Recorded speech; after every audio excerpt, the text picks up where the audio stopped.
Om Namah Sadasaya Sadasaspataye. Ladies and gentlemen, indeed, it is a very special program that we are organizing this evening today. In fact, just 3 days ago, Justice Dinesh Kumar and Justice Yamin Venkachalaya sir both were mentioning that Mr. Elitom El Amin is in Bangalore and that we should organize a talk by him at the earliest. So the earliest occasion was today, and we are extremely happy that Shri Elitom El Amin was able to be present here and give a talk.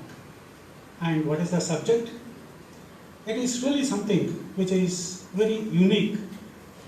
I was just mentioning to him when I was interacting with him that I had a dream one day. I was waking up my son in my dream and telling him, look Pawan, here is a chlorophyll cow. And he was totally surprised and he woke me up and asked me, what is this chlorophyll cow? So I told him, look, I have come out with a special mechanism by which the genes of the plant, of a chlorophyll plant, are inducted into the derma of a cow, and now that cow is capable of producing milk without eating any grass. Well, that was a dream. But here we have a person who has authored a beautiful book called Human Photosynthesis 101. But more than anything else, he himself has proved that it is possible to survive only on the solar energy and air, the pranayama. That reminds me again of an Avadhuta who was in my village way back in 1960s, who had acquired quite a few siddhis. Traditionally, we are taught that some of these yogis can attain 8 siddhis, anima, lagima, garima and so on. And that Avadhuta was a person who had acquired these siddhis because we used to hear that he could levitate, his spirit would visit other places and come back, and people would feel his presence outside his cave. So now, Mr. Elitom El Amin, he's from USA. He's a renowned expert in the field of Breatharian art. So in fact, when I circulated this message, somebody asked me, what is Breatharian art? So I had to explain, just as you can be a vegetarian or a fruitarian, you can be a breatharian too. I'm indeed very happy that even at this short notice, Shri Elitom El Amin is gracious enough to accept our invitation and be here. As I was mentioning, he is the author of the 2 books, It's Okay to be Healthy and Human Photosynthesis 101. So in fact, this second book has made a lot of waves in the literary circles and also in the area of dietetics. Elitom's purpose is that humanity gets more and more tuned to its nature, natural human capacities, and in order to better live together in peace and harmony. So last time he had a morsel of food almost 10 months ago in a family gathering just as a ritual. But for that, he has not taken any food for the last 18 years. Very difficult to believe, but true. A very warm welcome to you, sir. On this happy occasion, we would like to welcome you with a garland.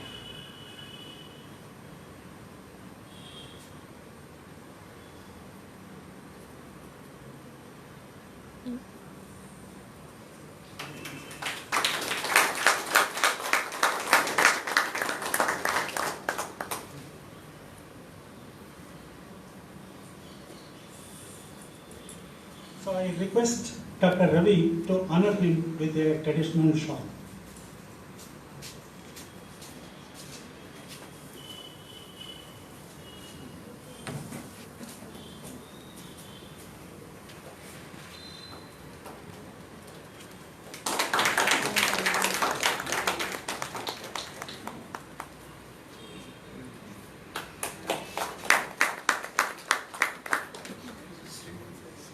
So I'm very happy that Ms. Shana Owen also has come here to attend this program.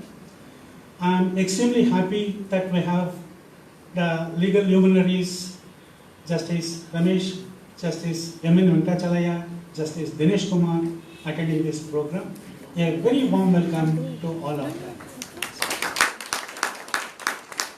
Today's program is being presided over by Dr. Raviraj Kadale. He has been a wonderful Ayurvedic doctor, quite innovative in his approach, and he has introduced a lot of new things in his practice. I'm very happy that he's amidst us today to preside over this function. A very warm welcome to him also.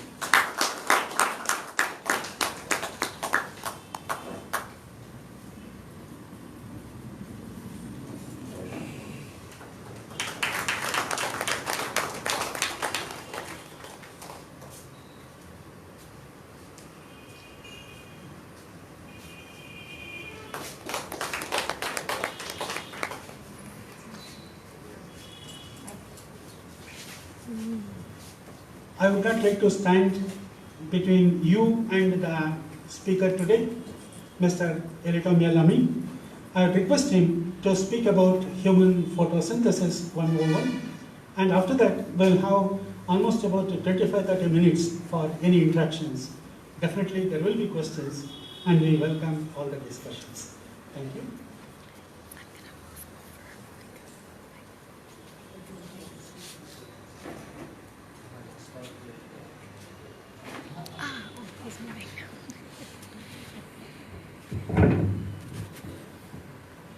How everybody doing in wonderful India?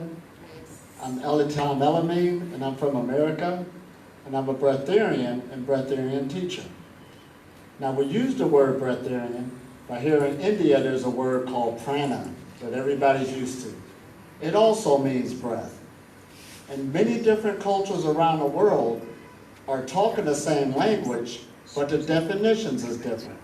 In China they use qi, Japan they use ki, in Africa they use the word ka, but all ancient civilizations was talking about the same force that we're living in. And also dealing with the symbology of ancient times, they all have the sun worship, but what they're saying is now we have great proof that we're living in a magnetic field of the sun. We're living in something. And we're breathing in more than just oxygen, nitrogen, hydrogen. We're also breathing in energy, water. Now there's spiritual practices that's been around, and they've been here for a long time. And most of them, or all meditations, do deal with opening up the energy centers of the body. Now of course most people know about the 7 main energy centers, what we call chakras. Also, you hear the word, you got an aura around you. But right now, in the medical profession, they call it the electromagnetic field. All physical matter has an electromagnetic field. This table right here, this microphone has a field around it, a field of energy. Also, our physical bodies. Now, this field constantly changes itself on everything we put in our bodies, everything we eat, and everything we put on our bodies. This is why living holistically, when a person really understands it, is very, very powerful. For instance, wearing clothes that allow your pores to breathe, like cotton, wools, and silks. By allowing your body to breathe in this energy, it will keep energy blockages taking place for just what we put in our bodies. Also dealing with foods. There are some foods that repels light from it. Sort of like foods that carries a lot of animal fats. You wash your hands with butter, you put it in water, the water and the fat will dissipate each other. You want foods that bring more light to it because there's light all around us in this atmosphere. This is what we call ourselves the children of light, beings of light. Our bodies is conditioned to work with this beautiful atmosphere we work in. Now, dealing with food freedom, just to tell you a little bit about my story, I was born and raised in America, and of course I was raised on a standard American diet. Eating 3 meals a day, McDonald's in the morning, used to love it. And as I got married and everything, I found myself gaining more and more weight. There was a time I weighed 190 pounds, which is 86 kilos, I believe. I'm still learning it. So my weight kept going up, and I said, boy, but everybody around me as role models also had a lot of weight on them. So I figured that that's how you're supposed to be. But I really started feeling really bad to be that young. And somebody said to me one day out of nowhere, just leave meats alone. Now I heard about vegetarianism, but I never really paid it no attention. But now I'm desperate. So out of my desperateness, I just left meats alone altogether. Didn't know much knowledge about veganism. But immediately I seen my body began to change and lose weight.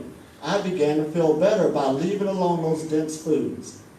Now, of course, I had to add in some exercise. So the first day I went to the track, I could barely walk around it. About the second day, I got a little stronger.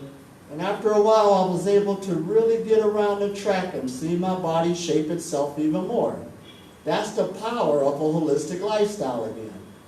So now I've really got a lot of zeal for this. I don't know nothing about not eating yet. All I'm going into is food, the best foods, and see what I can get out of it. So next I went into live and raw foods. That's foods without cooking them. And I learned how to make breads without cooking them, pizzas without cooking them. It's a whole miracle what you can do with different foods without cooking them. I learned about the enzymes, grabbing in more energy from the sun. My body felt better. And right there, that was my new Bible. This is it. However, one day this young girl walked up to me and said, well, there's people that can live without food. I said, what? Wait a minute. I got to go find this knowledge. So immediately I got on the internet trying to look at people who was food-free, breatharians, people living on prana, and there really wasn't that much information. But I did run into a little bit, and I learned about a 21-day process that they had going on in Europe. And that was 1 week, no food. The second week, you just drink water. And then the third week, you drink something more diluted. And what they say out of that process, you could be food-free.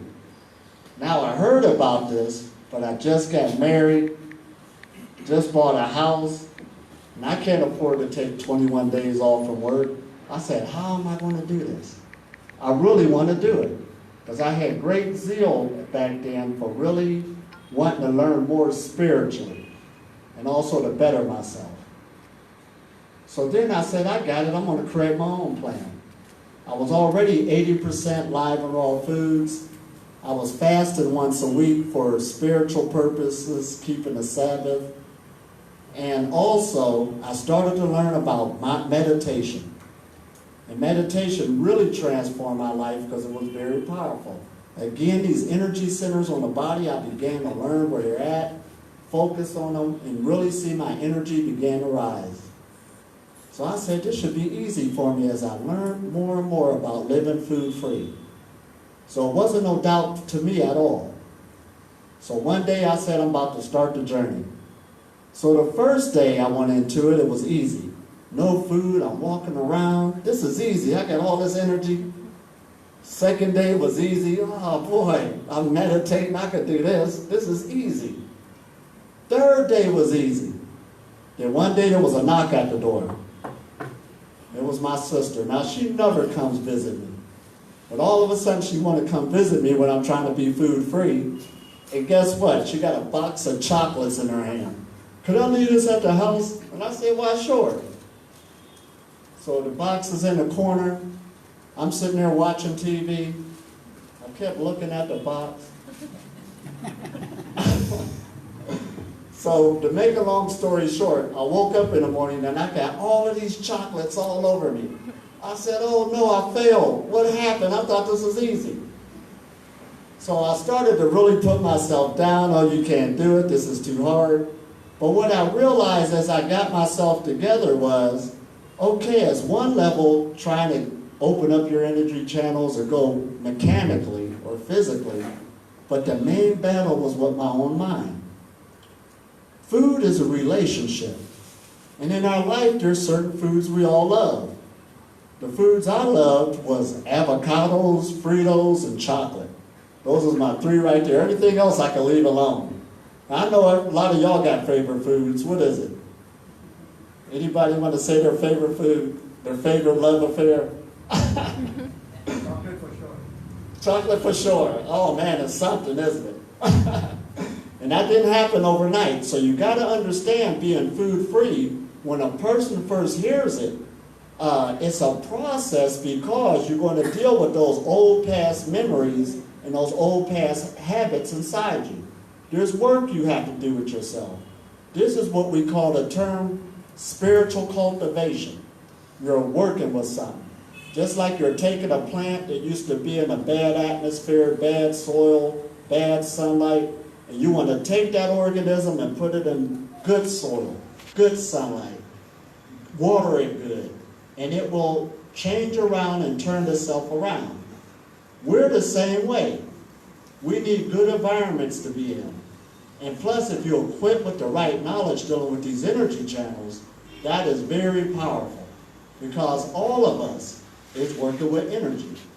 All of us is actually living on prana. You're already a pranic being. It's the realization that that's your foundation.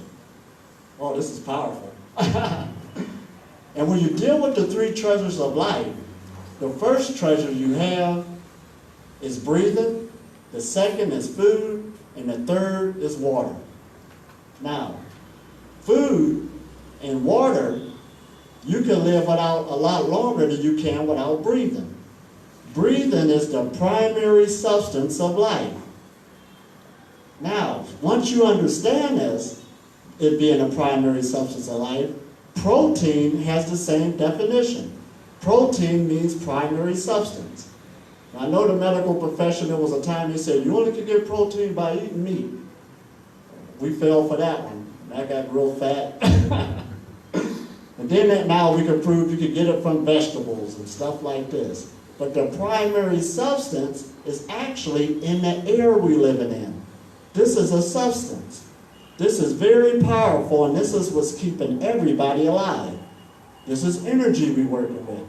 And again, working with energy is our foundation. We see energies. We hear energies.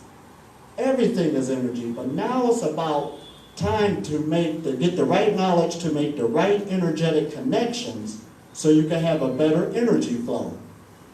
Remember, you was in school and you're sitting in the chair, leaning down, and the teacher says, sit up before you get tired and you'll have a bad structure and stuff. Even by sitting a certain way, look at everybody straightening up. You'll have more energy in your body. Even learning how to re-walk again. Learning how to breathe again. The older you get, your breath starts really rising to the chest in a lot of people. So to learn how to breathe again, you want your breath to go back low again into the belly, just like a baby. Most sickness, illness, and disease actually starts in the colon. See, these are basic principles, but these basic principles have a lot of power in it. So again, it's about making these energy connections and the power it can bring out of it. Now let's go back to fasting, for instance. When I started fasting once a week for religious reasons, at first the fast was hard. The fast for 24 hours. So 24 hours, I'm looking at my watch all day. Man, I can't wait to eat. And as soon as the fast was over, I'll run straight to the place. Matter of fact, I'll be waiting outside for my fast to be over so I could go get something to eat, to go to my favorite restaurant. But over a period of time, one time, me and a friend of mine was in a deep conversation that we really enjoyed. And we looked at our watch as our fast was over. We was in a conversation that we enjoyed, and we forgot to eat. That's the energy you're under. So right there, from that day forth, fasting became easy for 24 hours. So when I ran into the knowledge of breatharianism, it didn't shock me at all. I said, I know this could be done. Now, even before I went food free, there was meditations that I really dedicated myself to. And there's two I still teach them to this day. One is called the microcosmic orbit, and the other one is called standing like a tree. As a matter of fact, this is a group today. I want to do 10 minutes for y'all so y'all can feel the energy yourself, because you'd be surprised how much abundant energy is in this room. Your bodies is so user-friendly, it's only giving you enough so it won't kill you. You can actually remove blockages in your body. It's not about gaining more energy, it's about removing blockages through meditation practices. Then you feel like you got more energy. That's all it is. Because in the universe, energy does not gain or lose. It always stays constant. Your body is a good conductor of energy. Just like this wire probably got the copper in it to conduct electrons up it. Your body does the same thing. So even when you sit in meditation, the first thing of it is be in a relaxed position. It don't even say nothing about doing the mind. Just by being relaxed, energy automatically flows up the body, up and down, because it's a good conductor of energy. This is the power of it. And even when you look outside, there's a thunderstorm going on. You say, no, it's not raining. There's cosmic energy constantly raining on the earth both day and night, constantly coming on top of us. This energy is so powerful, it's even coming through the ceiling. This is what's keeping us alive. We live in an ocean of energy. So the foundation of being food-free, and I tell students all the time, is meditation. That don't mean you got to take a whole day off and do 12 hours. It's just like your cell phone. Once your cell phone get charged up, that's it. It ain't going to take no more. So don't think you're just going to meditate for 3 days and I'm going to be praying. It's only going to give you enough that you need. It's the consistency, because not only you're using energy, learning how to harness it, you're also using energy in everything you do. Even when you eat food, it takes food to digest, or energy to digest the food. So there is great wisdom on he who eat less, live longer. This is great power. Now, people have, I know y'all going to ask a lot of questions, but usually I hit it in my talk. I talk this so much, this is what I love to do. So let's go into that hunger feeling. How can you leave certain foods alone? Well, let's go back to my favorite foods, the avocados, the Fritos, which is corn chips, and also the chocolate. Now, me and the avocados had a special relationship. And it was so bad that even when I'd be feeling good, don't feel like eating nothing, I would be watching TV and they'll show avocados on TV, and I'm like, oh man, I gotta go to the store and go get some avocados. Then they start being on sale, 3 for $1. I couldn't get out of this. I was trapped in avocados. But what I learned was, don't try to fight against it. Enjoy your favorite foods. This journey, you should enjoy it. Spirituality should be a joy. It's not to beat up on yourself. So when I went into to just let go and enjoy myself with the avocados, guess what? They felt different on how I was eating it, because you really enjoyed what you was doing. Then one day, I ate an avocado. It didn't taste the same. So I thought this was a bad avocado. So I went to another store. It still didn't taste the same. So I drove to the next city to go see, maybe the whole batch was bad. When I ate the avocado, it still didn't taste the same, and that's when it came to me. Your body's ready to move on. It's over with that love affair. It's that love affair that you need to say the last words. Okay, I'm bye. We ain't gonna see each other no more. So now I was ready to move on. So this is how you want to take this journey. That's what it is, a journey, a process. Enjoy yourself on the things that you love, no judgment, but stay in your meditations, keep working with running this light through your body, and